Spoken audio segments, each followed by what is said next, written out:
L'Inter de Milan s'est qualifié pour cette finale de la Ligue des Champions 2024-2025 après un match, je pense, historique. Je pense que le mot est faible même. Quel match de foot. Puis surtout, il y a trop de choses à dire. Je peux pas revenir sur chaque action qui sont arrivées dans ce match parce qu'il y en a trop. Il y a juste trop de choses à dire. C'est incroyable à quel point il y a des individualités que je donnais littéralement zéro crédit pour qu'ils fassent quelque chose, puis ils m'ont surpris, c'est fou. Des deux côtés, les occasions qui sont sorties de nulle part, puis honnêtement, moi j'ai eu beaucoup de polémiques arbitrales. Pour moi, au moins, ce qui me laisse tranquille en tant que fan, c'est que je crois qu'il n'y a pas de polémique arbitrale dans ce match-ci. Je peux dormir en paix. Oui, le Barça a perdu, mais le Barça ne s'est pas fait voler pour moi, honnêtement. Puis ça, honnêtement, c'est la seule chose que je craignais. Pour moi, évidemment, le Barça méritait plus. Je pense que le monde a la même opinion.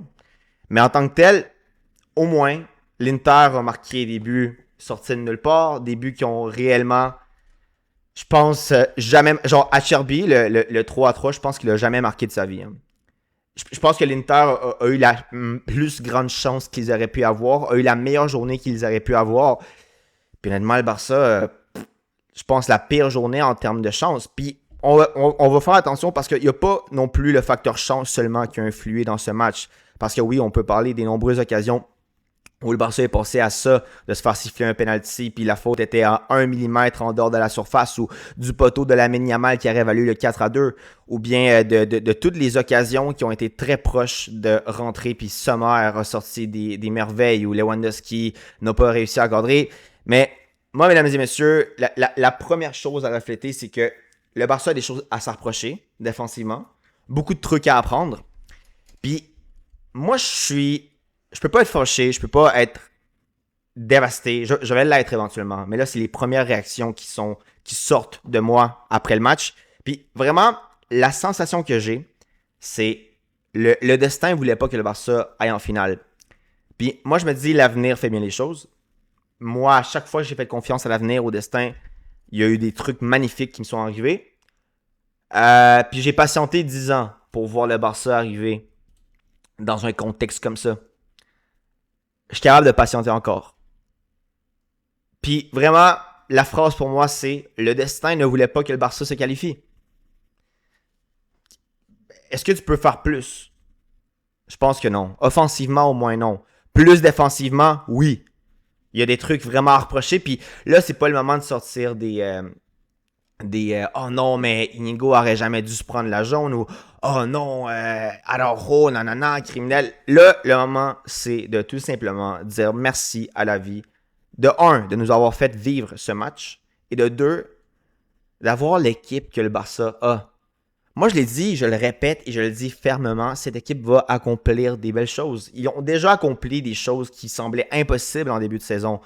Puis moi, honnêtement, je suis évidemment dévasté. Ça paraît pas parce que là, on est en stream dans une caméra. Puis le match vient d'arriver, donc je suis encore sous le choc. Mais vraiment, en prenant de la rétrospective, c'est beaucoup plus ce que j'aurais espéré en début de saison. Puis c'est dommage vraiment surtout de perdre de cette manière en ayant 2 minutes à ça de la finale. Mais les boys, la vie est injuste. La vie est injuste. Puis honnêtement, je sais pas s'il y en a dans le chat présentement, mais s'il y a des fans de l'Inter en ce moment, je vous dirais félicitations, mais je pense pas qu'il y en a. Les seuls fans de l'Inter qu'il y a, je pense que c'est les fans du Real Madrid qui ont changé leur profil pour l'Inter. Fait en fait, je peux pas féliciter les fans du Real parce qu'on va jouer aujourd'hui. Mais en tout cas, fans de l'Inter, si vous êtes là, c'est pas de votre faute si la chance vous a souri. Félicitations. Il y a beaucoup de personnes qui sous-estiment le jeu de l'Inter dans certaines facettes, mais honnêtement, les ballons longs, les décisions rapides pour faire des contre-attaques efficaces de l'Inter, c'est quelque chose à soulever. Puis moi, je crois qu'honnêtement, l'Inter a des chances de gagner la Ligue des Champions, peu importe s'ils s'affrontent contre Arsenal, contre le PSG. Bref, c'est ça. C'est pas le meilleur qui gagne. Aujourd'hui, je pense que la vie voulait pas que le Barça gagne. Puis peut-être pour conclure ce débrief, je pourrais parler des individualités en tant que telles. Pour moi, Eric a été incroyable. Je pensais vraiment pas qu'Eric allait jouer un match autant solide que ça. Inigo, pour moi, fait pas son meilleur match. Kubarsi fait pas son meilleur match.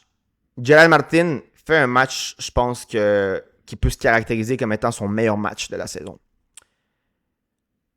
Frankie fait un bon match, très bon match.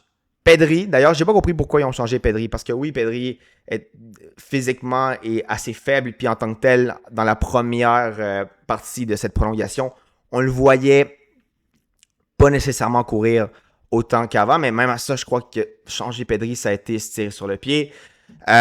Sinon, Olmo, pour moi, même s'il marque un but, Olmo, honnêtement, il a été assez moyen. Olmo, dans des moments importants, c'est pas la première fois où il réussit pas à briller.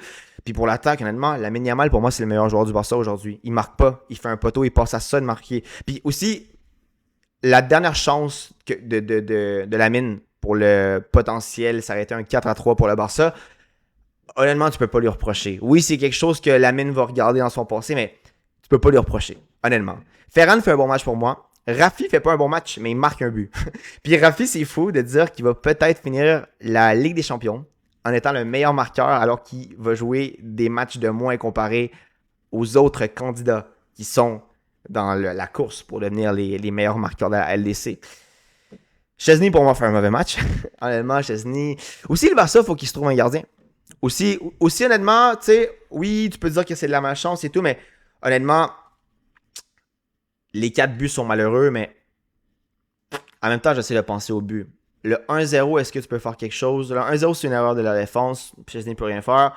Le 2-0, c'est un penalty que tu peux pratiquement rien faire. Le 3-0, le 3-0, c'est lequel? Le 3-0, je pense qu'il aurait pu sortir un peu. Puis le 4-0 aussi.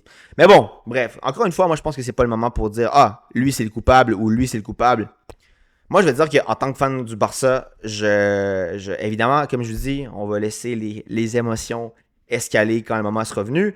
Mais honnêtement, le Barça peut repartir la tête haute, même si tout le monde va avoir la tête basse. La morale de l'histoire, c'est quoi? C'est que le Barça a prouvé au monde qu'ils sont la meilleure équipe du monde.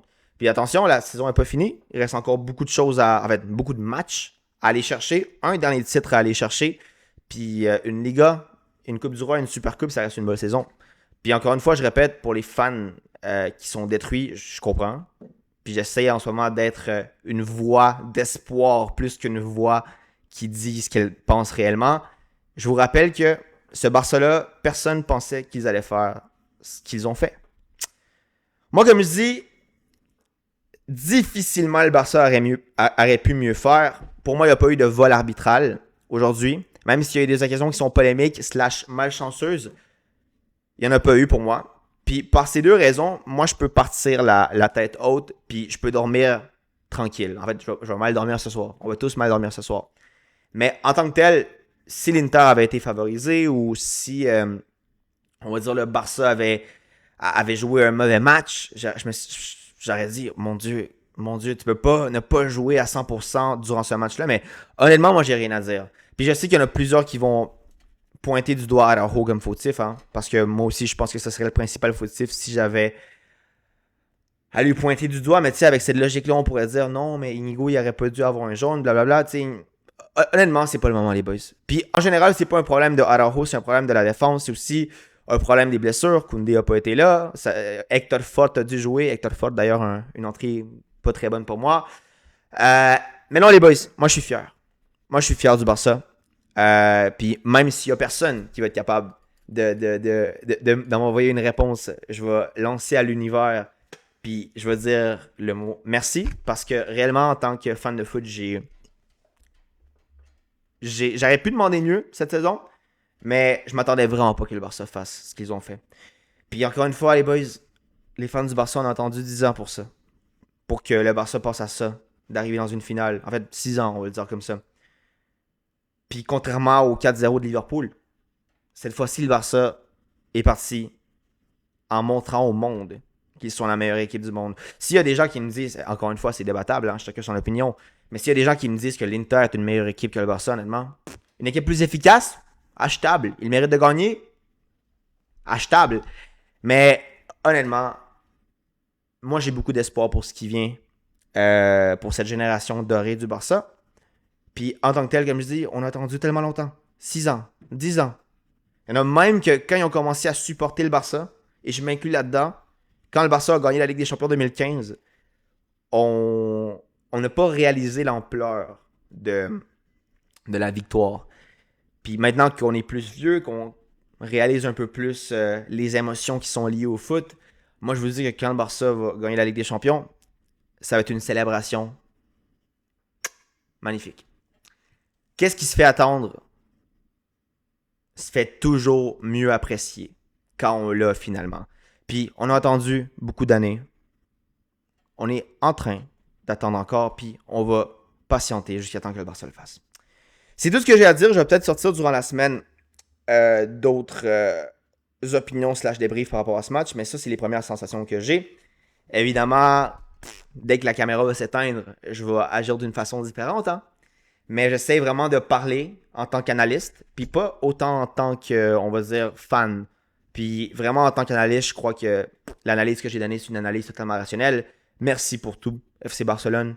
Puis la vie est longue. La vie est longue, heureusement, surtout en termes footballistiques. Puis ce que j'aime de la vie, le destin ne voulait pas que le Barça gagne aujourd'hui.